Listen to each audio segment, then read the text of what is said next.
Go into the comments and type I just subscribed. Once a week, I'll be putting all you guys in a dedication shout out video. Peace and love.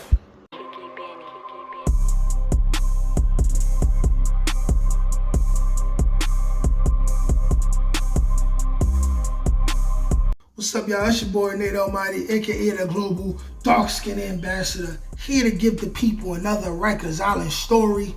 We gonna get straight to it. These are the top 10 humiliating things that a Dayroom dummy goes through on a regular basis. I want to start this off with a disclaimer by saying, don't go to jail. Jail is for the birds. Jail is not cool. We are not glorifying jail. Jail is traumatizing. I went in there at 18. I'm about to be 30 years old. I still think about it. But we're gonna go into if your dumbass happens to go to jail like my dumbass did, and you become a Dayroom dummy, which is the lowest form, the pretty much they get no respect at all. They're like the peasants of the kingdom. They're like just no respect. It's a miserable life for a Dayroom dummy. Trust me. These are the top 10 most humiliating things that a Dayroom dummy has to go through on a regular basis. Starting with number 10. Being called a Dayroom dummy on a regular basis. Being called a Dayroom dummy is equivalent to being called a snitch. Being called a homosexual if you're not an open homosexual. That's basic ridicule 101. At the very least, you'll be called a Dayroom dummy, a Dayroom nigga. When people who run the house are talking to COs and they address you, they're gonna call you a Dayroom nigga, a Dayroom dummy. When it's a group of y'all together, they'll be like, hey, Dayroom niggas, Dayroom dummies. Like, this is exactly what goes on, you know. Yeah, it sucks, you know. That's not your name. Why you allowing this man to call you that? You know, it's terrible. Maybe you should try to get your weight up. Usually they don't. Number 9. Dayroom dummies are not allowed to talk in the dayroom when the TV is off or they get slapped. That's a miserable existence. To first be locked up, so the whole jail and all the COs are telling you what to do. And then you can't even eat comfortably and have an exchange of words with your fellow man without the TV being turned off and you having to be quiet, or you're gonna get slapped. I've seen dudes snicker or speak out of turn and literally get slapped sitting at the table, and then they do nothing. Miserable existence for a Dayroom dummy. Moving on to number 8, man. Repercussions for not having commissary. So not only are you in jail, not only are you a Dayroom dummy, you don't have commissary, so you get violated for not having money in your account. You get smacked up, you get humiliated for not having money in your account. Like, it's not even your fault. Let's just say your mother or your grandmother, they just don't have it for you because they gotta pay bills.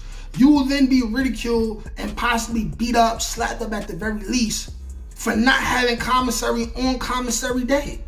Terrible. Number 7. And when you do have commissary, you're forced to pay rent by giving up your commissary. Sucks, right? You're owned by the city. You're forced to have to ask permission to go eat, go piss, go to a visiting floor, use the phone, all type of stuff. And on top of that, you got to give your mother's hard-earned money to someone else, another man. Terrible, but this is what they have to go through, man. Number 6, forced to pay rent by giving phone calls. Here we go again. You already locked up. You may want to talk to your own girl. You may want to talk to your mother. But if somebody who runs the house, has authority in the house, wants to use your phone call, you have to give it to them. And if you refuse, you will be met with brute force. These dudes are afraid of the funk. They're afraid of brute force. So you know what they do? They just get a phone call up. Thus, keeping them in Dayroom territory, man. It's a sad, sad, sad situation. Moving on though. Number 5. Forced to slapbox for the entertainment of other dudes. I forgot exactly what it was called, but I believe it was called Friday Night Slap Fights, where the people who ran the house, they would choose a corner. They would choose a couple Dayroom dummies, a couple of the softest dudes in the house, and we would have bets on who would win in the slapboxing fight.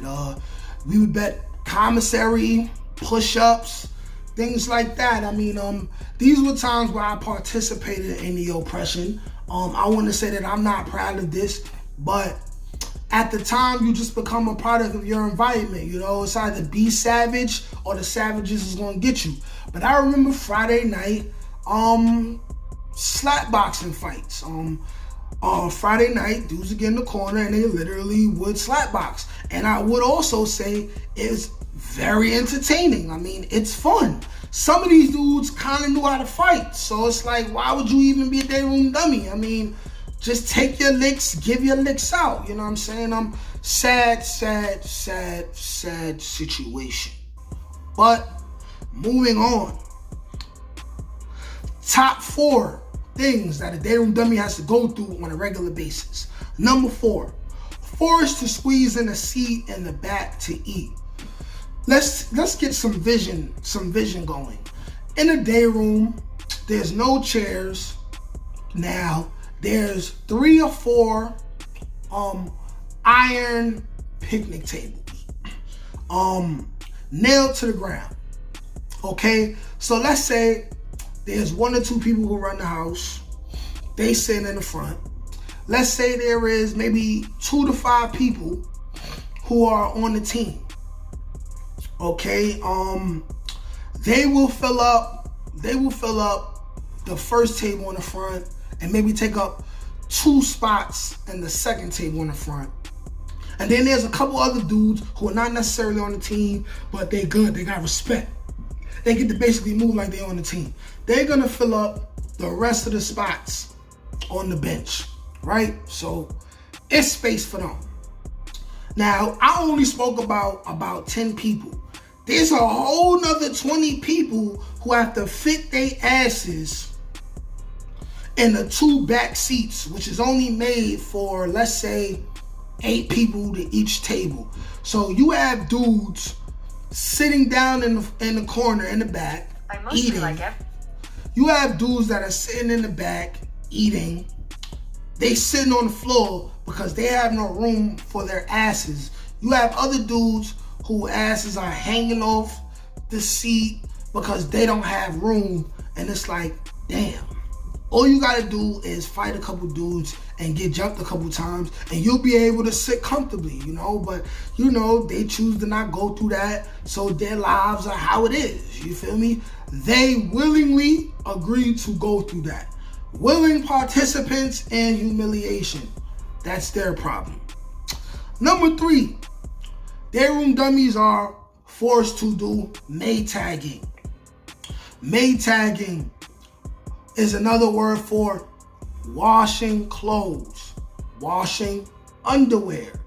You gotta be at a real low level in your life to really have a man give you his shitty drawers, his smelly nut having drawers, and you're at your sink where you sometimes put your face to drink water. You're taking your soap, scrubbing that man's drawers. At this point, you reached a low. And these are people who are never gonna come to jail again. That's terrible. I've never been that soft in my life. I personally would rather die than wash somebody's drawers. I'm sorry. I just got certain principles that I stand on. You'll never find a dude to say that he made me wash any drawers, he heard of me washing any drawers. I would slap his mother in the face. Moving on. Top 2 most humiliating things that a Dayroom dummy must go through if he chooses to be soft and not stick up for himself and be a man. The Beyonce booty dance. You owe money. I've been discovering through these stories that there's an old thing called the meditation dance or the medication dance. That older dudes who've been to the island in the early 2000s and in the 90s tell me about. I don't exactly know what that is. I want to get one of these dudes to tell me what it is. But I remember there was a dance called the Beyonce Uh-Oh Booty Dance, where I'm not going to demonstrate because I've never done this before, but I'm just going to show you a little bit of what it may have looked like, and then you can use your imagination for the rest. So the Uh-Oh Booty Dance starts like this. Okay? The dudes are like this. For whatever reason, the people who run the house, they feel violated by you. Maybe it's because you didn't have no commissary and they mad because they want extra Pop-Tarts. They say, go to the wall, assume the position. These dudes, these men get up and they go like this to the wall, right? That's the furthest I'm going. Now, any of y'all who remember the Beyonce Uh-Oh Booty Dance, right? These dudes are forced. I don't know why a man would have other men do this. I've never asked a dude to do this, but I've seen it happen.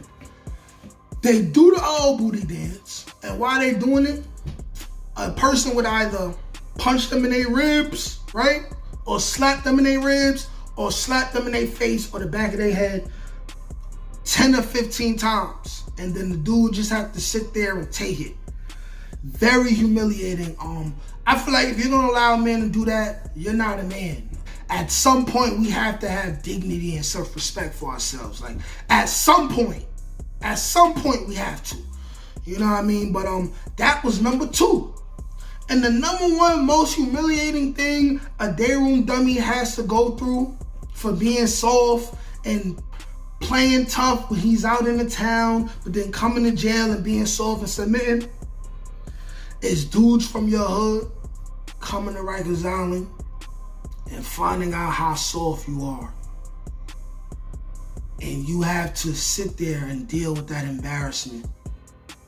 You have to ask your man to not expose you. You have to literally potentially deal with a dude you know from the town who he's gonna come in, he's gonna be official, he's gonna find out about you, he's gonna tell you if y'all in the same gang that you have 24 hours to pop it off on the toughest guy in there and get moved out of there, or you're dismissed from that gang. Or if you're not in the gang, you start to deal with him calling home and telling the boys how soft you are and how he had to save you. That's the most humiliating thing, because you can't just deal with this in jail and then go home and pretend to be somebody you wasn't. You now have to assume a new identity. Or you go home and you end up back because now you want to prove yourself and being tough, which is what stupid people do. But there you have it, man. Top 10 most humiliating things that a Dayroom dummy has to go through. Like, share, comment, subscribe. We out.